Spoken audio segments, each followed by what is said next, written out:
Hello EDH enthusiasts, welcome back to another video, and in this one I'm assembling a tier list of all of the green cards from Lord of the Rings Tales of Middle-earth.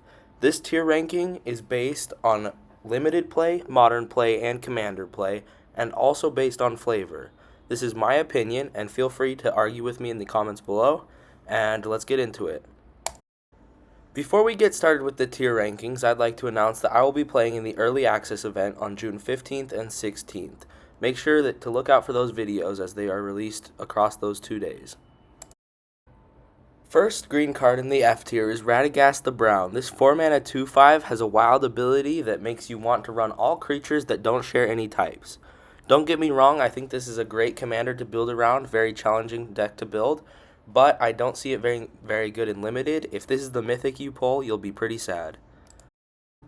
Moving into the D tier, we have Long List of Ents. This is goofy for the same reason that Radagast is goofy, but I do see this being more powerful as you can use it whenever throughout the game because it's only 1 mana.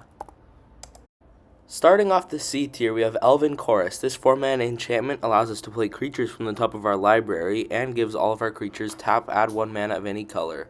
This just isn't very powerful for B, A, or S tier, but it's still better than D or F. Another enchantment in the C tier is Gift of Strands. This is a powerful aura, but for 4 mana, it's just not making the cut in most of my decks. The next C tier card is Many Partings. There are a lot of 1 mana cards that help you to get your lands, and this one also creates a food token. This might be the best one we've gotten in recent sets. Also in the C tier is Mushroom Watchdogs. This 2-mana 2/2 gives foods a reason to be built. This is insane. There is no cost for sacrificing the foods. All you need is food and you can make this huge. Next up is Revive the Shire. We've seen this effect before, but this one also creates a food token. I can see a card just like this being printed in Wilds of Eldraine coming in September. And our final C tier card is Woe's Pathfinder. This 2-mana 1/1 that adds a mana of any color is worse than Llanowar Loamspeaker and Llanowar Elves, so it's not good enough to be in a higher tier. Also in the B tier is Dúnedain Rangers. This 4/4 elf with landfall that allows you to get the ring tempting you whenever you don't control a ring bearer is very powerful. 4 mana for a 4/4 is still good. Next up is End's Fury. This is one of the most powerful fight spells we've ever gotten. 2 mana to give something +2/+2 and fight something is very powerful. Next up is Galadrim Bow. This is a 3-mana equipment that equips for free and gives the creatures +2/+2 and reach. It also has flash, so this works as a combat trick as well. We also have Glorfindel Dauntless Rescuer. This 3-mana 3/2 Elf Noble is definitely the most powerful scry payoff in the set. It has so many abilities and also gets +1/+1 for every scry. Also in the B tier is Merry and Pippin. These two go hand in hand with their effects, creating foods and then using the foods for even more powerful abilities and getting extra. These two are both pretty powerful and the 2/3 mana curve seems really good. Starting off the A tier, we have Bombadil's Song. This is a very powerful, new version of Gaia's Gift, which is one of the best combat tricks in the game right now. Also in the A tier is Celeborn the Wise. This 4-mana 3/3 Elf Noble is also a scry payoff, but it also works in any sort of elf tribal deck. That's why it's higher.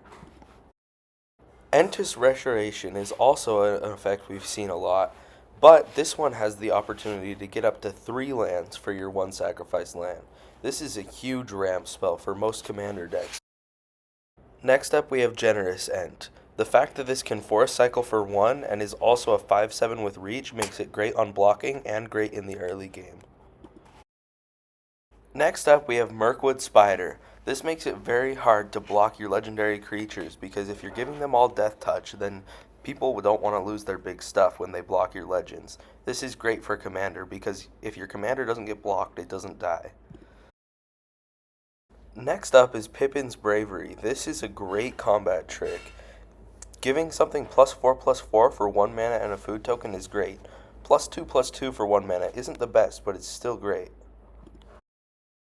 Next up is The Ring Goes South. This is a 4-mana crazy ramp spell that also likes legendary creatures, and you know what else likes legendary creatures? Commander. Next up is another card that's just a regular effect with a food token tacked onto it. Stew the Conies. 3 mana for a fight spell that also gives you a food. Actually, not a fight spell, but a punch spell, so even better. Is very powerful. Also in A tier is Eleanor Gardener. 4 mana 2/4 that gives you a food. And whenever you sacrifice a food, you search your library for a basic land and put it onto the battlefield. This is insanely good ramp in any food strategies. And our final A tier card is Shortcut to Mushrooms. 2 mana for an enchantment that lets the ring tempt you, and then whenever a permanent leaves the battlefield, you get +1/+1 counters, is insane in any sort of green go-wide deck. Moving into S tier, we have Bag End Porter. This 4 mana 4/4 gets bigger the more legendary creatures you have. And you know a format where you always have a legendary creature? Commander. This is great in Commander. Next up is Delighted Halfling.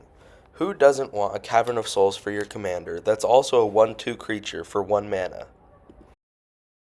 Also in S tier is Fall of Gilgalad. This 2 mana saga allows you to scry 2, puts counters on your creatures, and then helps you when your creatures die. This is a very powerful saga, especially for green.